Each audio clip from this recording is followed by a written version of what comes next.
Well, hello there. I've been expecting you. My crystal ball told me you were coming to seek the secrets of magic.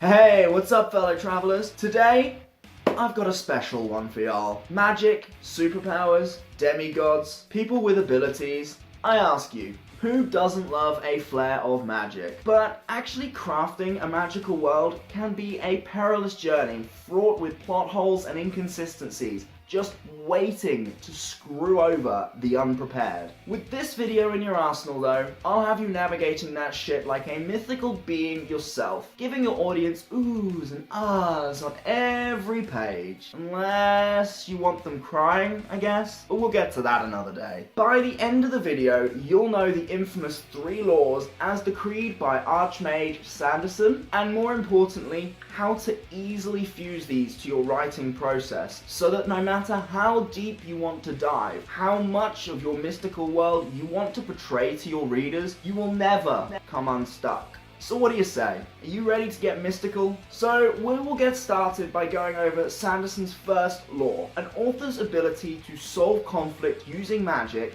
is directly proportional to the reader's understanding of said magic. Now, we're no strangers to conflict resolution, right? We're storytellers. It's what we do. Resolving tension and solving problems are pretty much key to great storytelling, but use this succinct law as your first stepping stone. Recognize that you cannot avoid this and plan your shit down to the letter. Now that that's out of the way, our first real consideration is how hard do you want it?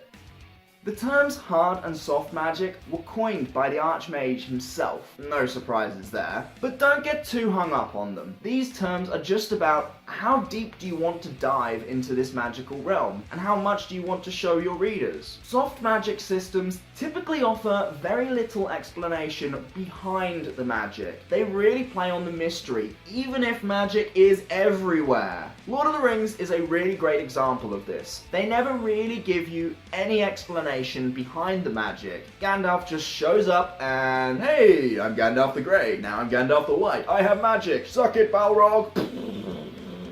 The magic is probably most likely to fuck up in the story because of its nature. Hard magic, on the other hand, defines the crap out of its rules, limitations, and consequences, so the audience is always crystal clear on what is possible. Magic in these types of systems is way more likely to go wrong because of user error. It's gonna come down to someone's lack of knowledge of the rules or limitations, or a lack of skill. Regardless of your choice, as I'm sure you'll guess by rule 1, you guys, being the creator of your world, have gotta have absolute clarity on all aspects of your magical world. The choice really does just come down to how much you want to portray to the reader and the kind of world you want to show them. It can absolutely be a mix of hard and soft systems, and in fact, that's probably your best option, really. The Witcher by Andrzej Sapkowski is a great example of this. We get Geralt with his simple signs versus the sorceresses with complex incantations and ingredients. Whichever path you choose, make sure you maintain the mystery and find the balance which serves your story. So, let's explore some possibilities, shall we? Softer magic systems can make tension resolution really challenging if the audience has no idea what the character's limitations are. It can be really difficult to strike the balance so it doesn't feel like a cop-out. Oh, you have a problem? Not anymore! While typically almost anything is possible using a softer magic system, characters will often only have certain abilities. Harry Potter is a fantastic example of this kind of system in action. The wizards are restricted by the spells they have learned, and the readers understand this, and then tension develops through this understanding of the limitations. The point of view presented in softer magic stories is typically of a non-user, because it's kind of hard to maintain that softer element when you're telling the story through the eyes of someone actually using this shit. Besides, the point of view being a non-user enables far greater freedom of perspective. It'll preserve the wonder and boost the ever-loving crap out of the thrill factor. What's gonna happen next? Oh, nobody knows! Ah! It's typically only going to be told from the perspective of a user. Fucking hell, they're starting to sound like addicts now. Sorry, Gandalf. If the power is one they cannot fully control or wield, like an enchanted weapon or a tool that requires skill or training to wield correctly, less control, the need to develop a skill, for intelligence or ingenuity are all awesome tools for balancing soft magic told from a user's perspective. Daenerys is an excellent example of this. She has clearly got magic coming out the freaking wazoo, but she doesn't really control her powers. She just talks to dragons and takes the occasional fire bath, and is obviously outstandingly awesome. Yay, Daenerys! As you can probably guess, soft magic is unpredictable as fuck. Aww, did your deity deceive you? Did you misinterpret the spellbook or use the wrong ingredients? Soft is not always clear cut, even for its users. Shit can always go wrong. Supernatural shows us this all the time. The death of Death, the mark of Cain, the deal with Michael. I could go on, but I won't. Soft magic can create small to freaking mental changes in your story's path in great and shitty ways. It is a really useful tool to maintain mysticism without going into detailed, overly complex descriptions, and can really enrich your narrative. You can play on this nature by making the magic or abilities something difficult to control, something to be wary of, something that keeps the reader guessing and never loses that sense of unpredictability or impending, oh shit! Lastly, softer magic is typically about as flexible as a yoga instructor. You can include spells, demonic magic, ritualistic, sacrificial, you name it. Tap into ley lines or smoke a magic bong made from Satan's horn. It's all good. Now, hard magic, on the other end of the coin, has clearly defined rules which are never broken. The audience is always clear on what is or could be possible, which strongly aligns them with the story. They will always be considering how magic can overcome problems based on the rules. These rules define magic as an integral part of the world, not just something used for a cheap win. It enables characters' experience, intelligence, and ingenuity to play a huge factor in solving problems. Though hard magic strikes a balance between consistency and predictability, magic action, magic reaction, equal and opposite, it still carries a very real possibility of disaster or unexpected events when shit goes wrong. Consistency, as always, is the key here, guys. Disaster is typically going to happen because of a character's lack of experience or understanding of the magic and its rules. An author's requirement for detailed rules feeds directly into the Archmage's second law.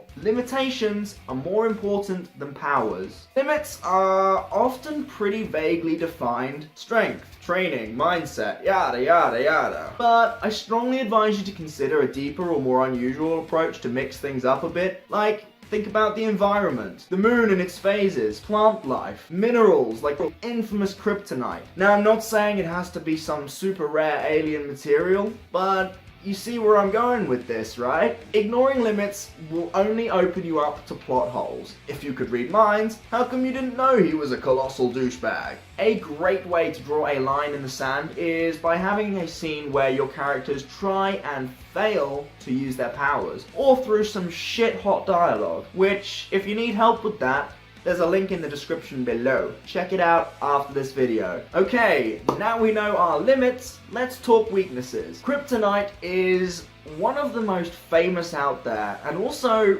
one of the most boring in my opinion. Ooh, scary! That one mineral that screws with the otherwise unstoppable space god is back? Whatever will we do? You want to plan your weaknesses to create interesting dynamics. Shift the balance of power around. Consider your character's world. Maybe there's something which shuts off or counteracts their powers altogether, like a mystical relic or some form of cutting-edge science. Arrowverse fans are getting a huge dose of this right now with Cicada in The Flash. Ultimately, readers want to see their characters struggle and overcome those struggles. Untouchable characters just get dull as fuck super quickly. From limits and weaknesses, it's a stone's throw to the price to pay. Because guess what? There is always a price to pay for power. A toll on your health, or your mind, social, environmental, pure destruction, or even ingredients for a spell, which can get really dark when you consider where they come from: the blood of a virgin, the bones of a child, or a Vortigern-style familial sacrifice. That's some really dark shit. A physical price is typically the one we're going to see most often because it fits the show not tell like a glove, and also post-use fatigue is a great way to separate the weak from the strong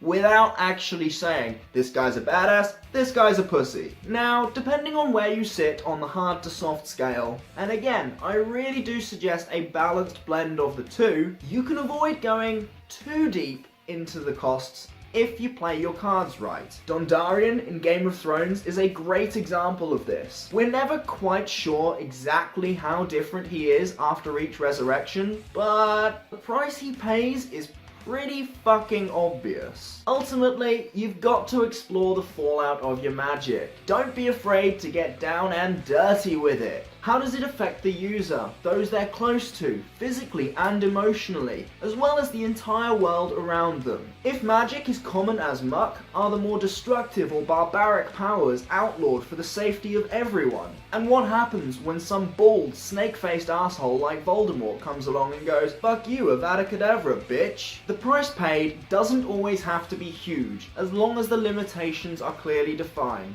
And vice versa. A bulletproof magic system impacts how your characters think, feel, and act. It changes how your fictional world works on a fundamental level. Now that you know the ingredients for your magic system brew from both ends of the spectrum, make sure you use it all. Mix it up. Understand the types of magic, powers, and abilities that are present, their styles, weaknesses, strengths, limitations, and costs. Leave no stone unturned in your head, your notes, and your storyboard. Get that shit on lock. Then you can decide how much you want your reader to know. Find the balance, that perfect blend of realism and air of intrigue. Successful writing of magic and powers is no different really to any other area of your novel. Research it, plan it. The Archmage's third law sums this up perfectly. Expand on what you already have before you add something new.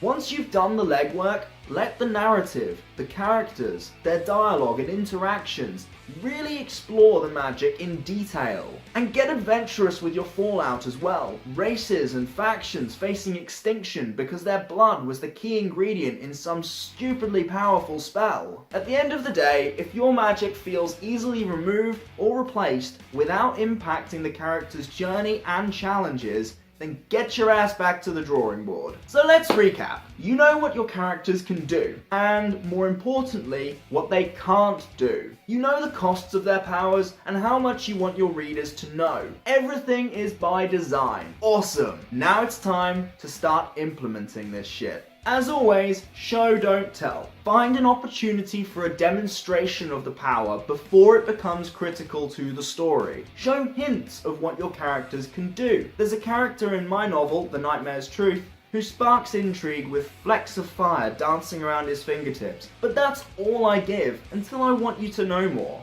And that's not yet. Deal with it. And a bonus point for the determined. Find strong and specific verbs to describe these powers. I know. How the hell are you supposed to describe something that is completely impossible for any human being to actually experience? Find powerful words to describe how it feels to use this power, physically and mentally, if the point of view fits. If not, how does it feel to be near or witness this power? Maybe this is linked with costs. Those nearby experiencing severe energy drain, like when Willow conjures a portal to save Buffy from her time trip to the Funky Shaman cave party. This is a great opportunity to make the magic feel real to your readers. Powerful verbs increase the intensity and connection that the audience has to a story. You can even coin words or phrases to associate with certain powers. In my novel, the term flitting is used to describe movements which exceed human perceptions, while extraordinarily intense feeding visions are known as the blood sight. So get adventurous, guys. Find the words that really resonate with you and sum up these abilities in your mind. It'll work the same for your readers, I promise you. And it's really satisfying when you find the perfect word or phrase to describe what's going on up here. Follow these steps and understand every strand of your magic or power system like an intricate web, because that's what it needs to be. I guarantee you'll leave your audience wondering if this is actually all a reality that they just never knew existed before. You might even get people charging headfirst into a wall just to find out if they could get to platform 9 3/4. I wonder if that actually happened. Damn, I'm gonna find out. Above all else, do not rush into this, guys. Or if you really can't resist the rush, and hey, I get it, this is super exciting shit, then just make sure you've fleshed out the reaches of your magic system before you proceed beyond your first draft. Holy crap, we made it. This one was a little longer than I was expecting, but screw it. Thank you so much for watching. As always, this is just what's worked for me, some tips that I've discovered along the journey that I thought might be useful to help you in your writing project. And a huge hand goes out to Archmage Sanderson himself for paving a path for us all to follow through the mystical wastelands. As always, any questions, comments or suggestions, please hit me up in the comment section below or on social media at ldaltonauthor. I'll get back to you as soon as humanly or inhumanly possible. And please do let me know how you get on implementing these tips into your writing process. If this video helped you in any way at all, please smash that like button, hit subscribe and ding the bell so you never miss a new release. And as always guys, please do make sure that you let anyone know about this video who might benefit from it. And if you have any suggestions, things that you think I've missed out, make sure you pop them in the comments so that everyone can learn and grow together, because that's the fucking point. Until next time guys, see you on the other side. Is a fantastic tool for something, I don't know, for balancing soft magic back here and then just